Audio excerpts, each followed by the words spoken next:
2008 that we were invaded by a full-blown Russian force, which involved more than 100,000 ground troops, more than 1,000 armor. We were overall 200 combat planes on the Russian side took part in the operation against basically what was a very small-sized Georgian professional army. And in that respect, first we had mediation by exactly the kind of mediation that you see now with President Hollande and Merkel by President Sarkozy. And he came in, we signed the ceasefire agreement, Georgian army withdrew its forces from the contested area, the invaded area, and Russia was supposed to withdraw as well. Instead, Russia, after several days, said the situation on the ground has changed. They no longer would abide by the agreement and started to advance over the capital. And what really had stopped back then was the United States proclaiming military humanitarian operation, moving the MACFOL of the Sixth Fleet first to the Georgian ports and putting planes in Romanian base and putting the air base in Turkey on high military alert. And basically starting to patrolling skies close to Georgia. The other day I was at the office of Senator Kirk, who told me that he was back then, I didn't know the story, he was on duty in Pentagon. And actually the United States had to bring back, based on our agreement, because we were the second biggest, or first, in the end, the first biggest per capita contributor to operation out of foreign contributors to Iraq and Afghanistan. But at that moment it was Iraq. But the agreement we had, the standby agreement with President of the United States, was that we could repatriate our troops. So what happened that the United States told, first Russians told the United States to remove the military cargo plane from the tarmac of Tbilisi International Airport. The United States refused to do that, and that was already a very first important signal, because they were told they were going to bomb the Tbilisi International Airport, and they didn't want to move American plane. American plane stayed on the tarmac, and that spared us at least that bombing. And second thing, they had to bring back Georgian brigades, and Georgian skies were fully under control of Russian military jets, and they told me they wouldn't let through the U.S. plane. And then the Pentagon, and Senator Kirk told me, he called specifically the Russian defense minister and said, we are coming anyway, this is the U.S. plane, and don't you ever dare to touch us. And they came in and they didn't do it. And that was the key moment when, after this launching of military humanitarian operations, just few miles away from our capital, with Vladimir Putin's clearly proclaimed goal to depose democratically elected government of Georgia, just like they have, I think, more or less proclaimed goal to depose government in Ukraine, they had to stop. And that was a clear sign that stepping up and counting on who would blink first, Putin at that moment blinked first. And I have to say, I deeply believe they will try to depose the government of Ukraine. They will not succeed to do it, but that's clearly their plan. It's not their plan to just hold to those two regions, like it was never planned to hold just to the regions of Georgia. They wanted to get rid of Georgian democracy because that was a dangerous precedent. Exactly like having Ukraine succeed, it would be just very dangerous precedent for Russia. So sometimes, like it took it in Western Berlin, Americans protected West Berlin even from Stalin and Western allies. And they protected it through all the decades of the Cold War. And West Berlin was a showcase of what democracy should look like. And that's really convinced all of us. I mean, we didn't need much of conviction, but it convinced overall the subdued nations that they had to revolt against the communist system. Exactly the same type for today's world, like Georgia was in 2008, I think Ukraine is West Berlin of today, and it's much more protectable than the West Berlin ever was. And even more protectable than Georgia was, by the way, because Georgia didn't have that strategic depth. That's what the example of Georgia clearly shows. Here I have photos, Senator, and it clearly shows these are the weapons that are only given to Russian special forces.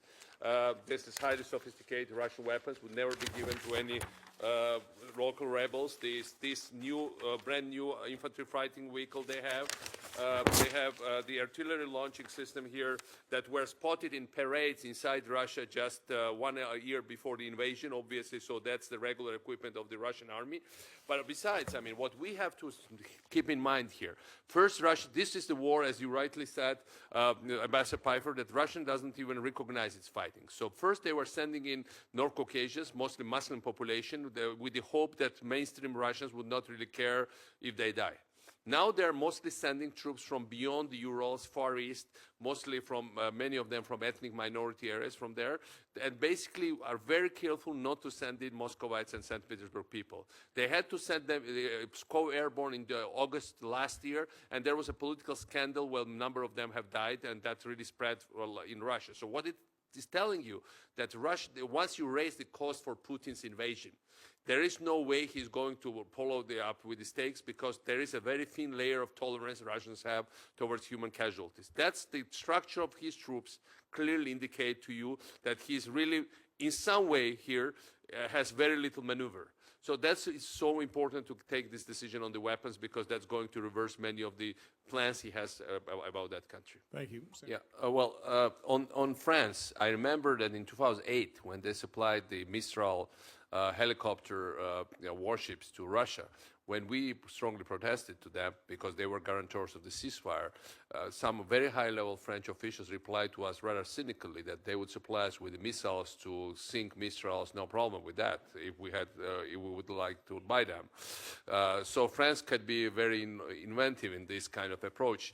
Now in Germany, I saw Chancellor Merkel last month at the European People's Party summit in Brussels, and actually she took the floor initially, and she told, I know some people at this table want to ease the sanctions. I'm telling you outright, Germany will not support it. And she is the kind of person that certainly leads the sanction movement right now.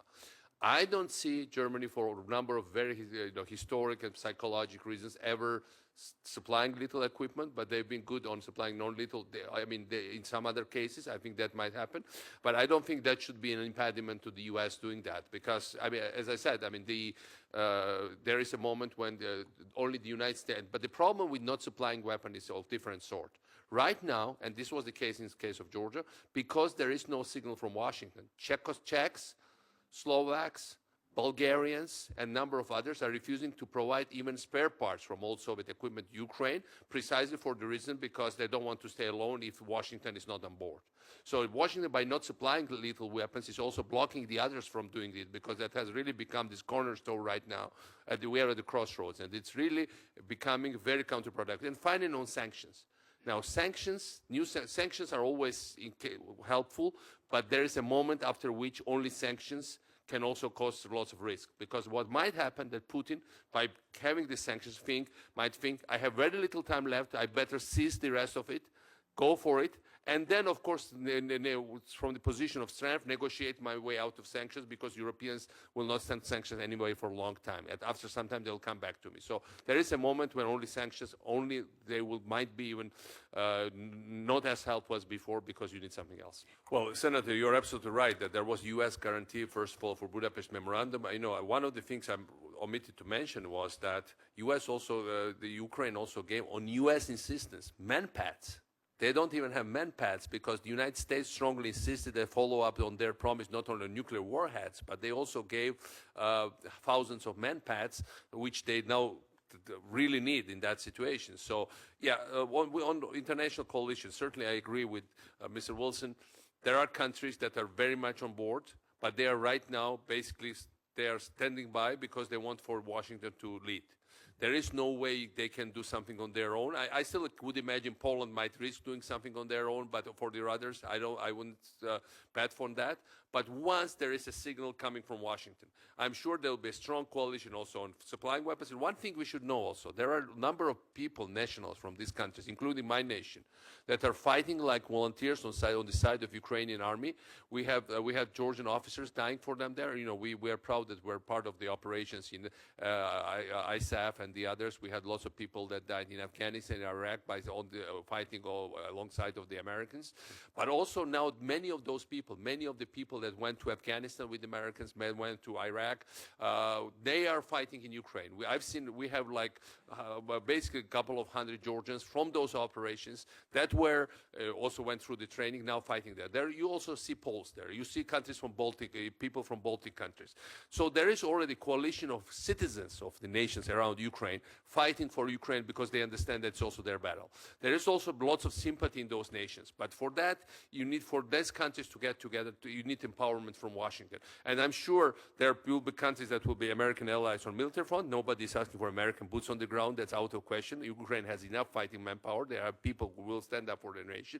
But also, and there will be other countries that will be on this kind of second rank, like Germany, that might not be part of these large-scale military efforts, but they certainly were an important component of the sanctions list. So I think there is an overwhelming sympathy towards Ukraine, and I don't see this falling apart unless something dramatic and bad signal comes from Washington. Senator, last March, when the whole thing started, it had already started, I've been telling some of the administration officials, why don't you try to start at least training? You know, there is framework for training. They told me we don't have enough time. Now, Russia has done since then 6 or 7 rounds of training of the so-called separatist troops. What it indicates to you, lots of time has been lost. We know from Georgian experience, Americans are very good at training. You put Marines or some other troops on the ground, they can train full brigade within 4 or 5 weeks. Remember, the other point for U.S. training is that you now have you don't have this kind of disorganized troops when you have U.S. trained soldiers that might be used for all kind of bad means, like, you know, either moving against the legitimate government. When you have U.S. element present, that also brings lots of stability to constitutional systems of democracies. That's one of the beauties of the U.S. training. And Ukraine also needs as this kind of stability as badly as it needs help with defending itself, because you know what Russia's plan is, you know, to inflict defeat on the Ukrainians. That's their hope, and then send back disorganized troops to do some nasty things back in Kiev. And that will never work if U.S. training is already installed in place. And by the way, I already have a list that the Ukrainian government has submitted to the U.S., which is really required and needed. And that list has been circulated for quite a long. The U.S. government knows what is needed. It has been done after long consultation with unofficial ones, with people on Pentagon. So it's not like they're coming. By the way, I think it's very modest. I looked at the list. It looks really modest. It includes also some anti-tank TOW Javelin missiles, but it's really, the numbers are so modest. And in terms of money, it's really not much. What is really expensive, Ukrainians have. They have anti-air, they have heavy artillery, they have lots of other things. It's not a matter of money, it's a matter of political will right now. That, first of all, the idea of this hearing obviously is what will happen next. And I can tell you, I met with Putin dozens of times. He always told me 3 things consistently: that he was menacing us with invasion. He will always mention that Ukraine is not a real country, it's just a territory. And third, he always said that Baltic countries are not defendable. He always says beforehand what he wants. People have heard her, and it's very clear that if he gets away with Ukraine, then Baltic countries, which don't have either strategic depth or manpower of Ukrainians, they just rely on U.S. Article 5 guarantees, which is an important stuff, but still, I mean, there are many vulnerabilities that they have, even more than Ukrainians ever had. That's very clear that he will continue on, because that's the only way how he sees he can maintain power inside Russia. Now, when we called about these 80% ratings, we should realize that this is a fear rating. This is not really a popular rating. People tend to measure it with the measurements of democracies, and doesn't work this way in this kind of systems. You know, I think North Korean leader has even higher ratings, and doesn't mean that, you know. So what it means is that basically, people have been saying, well, Russians can stand just any sanctions. You know, that's a history of Russia. And I think this is not true, simply because Russia has never had such a strong middle class. This is combination, first, of the U.S. assistance, bailing out the Russian economy in the 90s, which really was the decisive factor. And then, of course, the oil price and redistributing inside Russia. This middle class has always lived with expanding living standards. They are not used to living with declining living standards. Nobody has seen them. So it makes Putin to panic. It makes Putin to make mistakes and to become more aggressive. So and I think shale gas, generally U.S. shale gas, is the single most important factor in what have brought the oil thing and what brought him into this panic mode. What U.S. did with its legal system, which doesn't happen in Europe, is that in Europe you can, manipulate some environmental groups and others block local shale production because it's whatever is underground, it's basically belongs to the state. Here it belongs to the person who owns the land. And that makes the U.S. system so much more open to this kind of enterprises, entrepreneurial thing.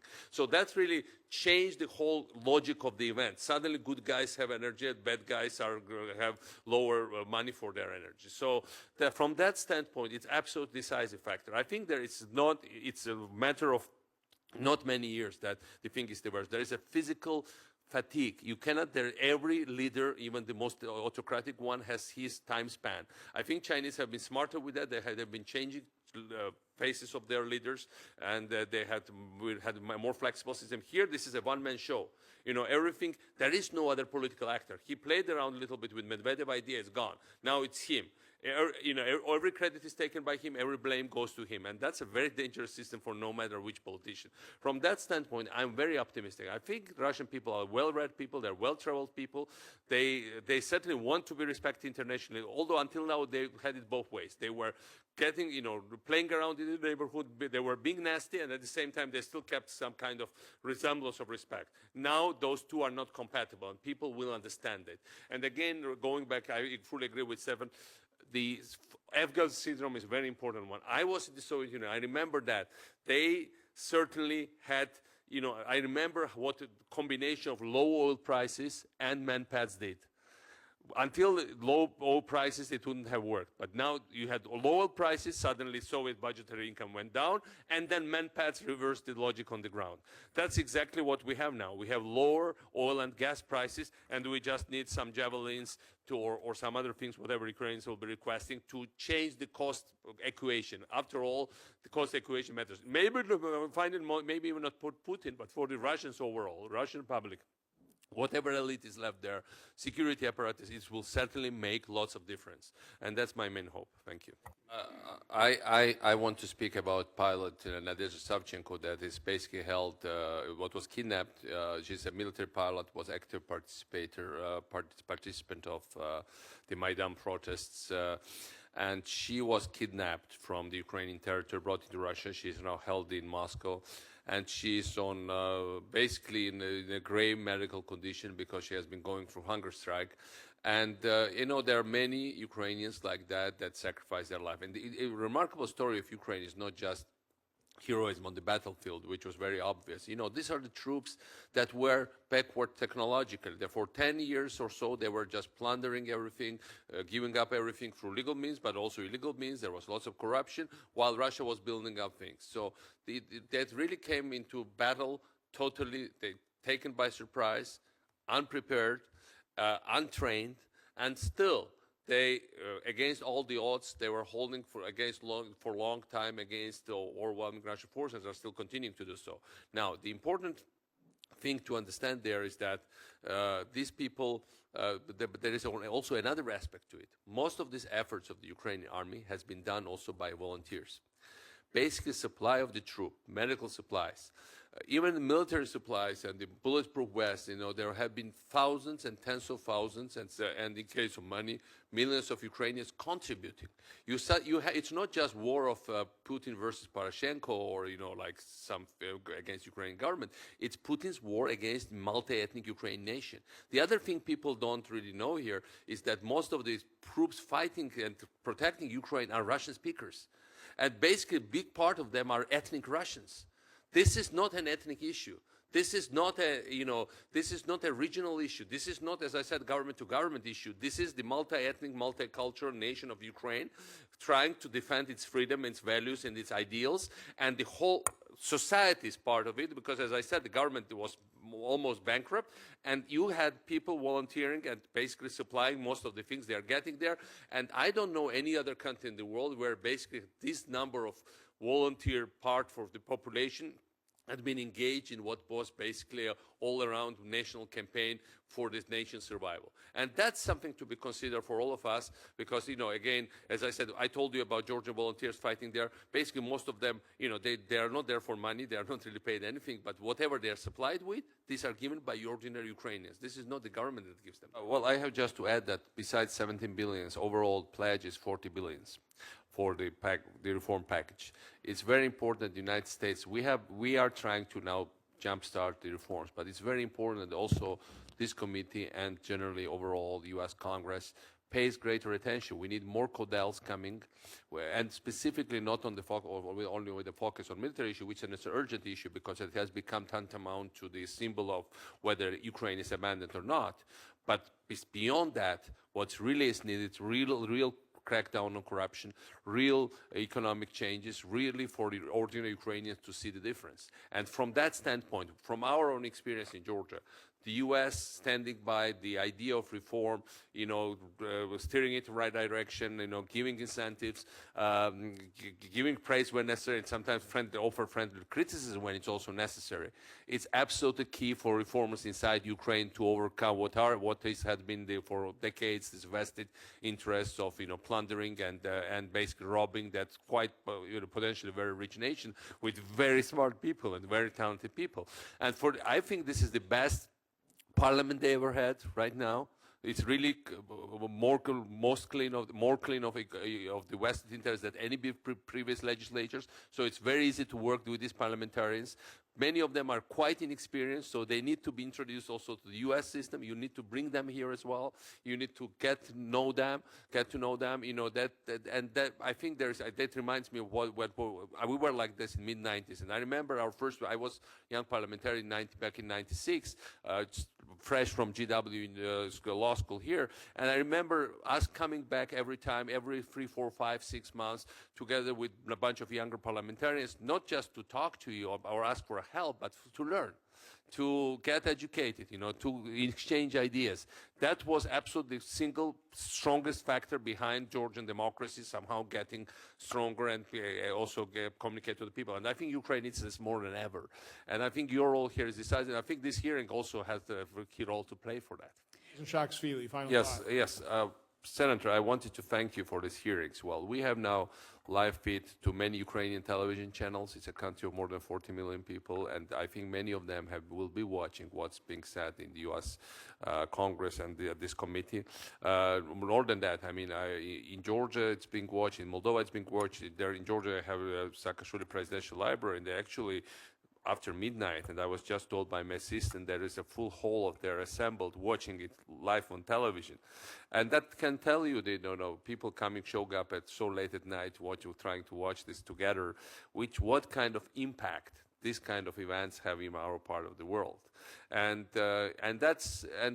this one side of India. The other part of it is that Putin never made secret that he's not after Poroshenko or just after any of us. He's after the United States. He has said it publicly many times. He depicted his confrontation as confrontation with the United States.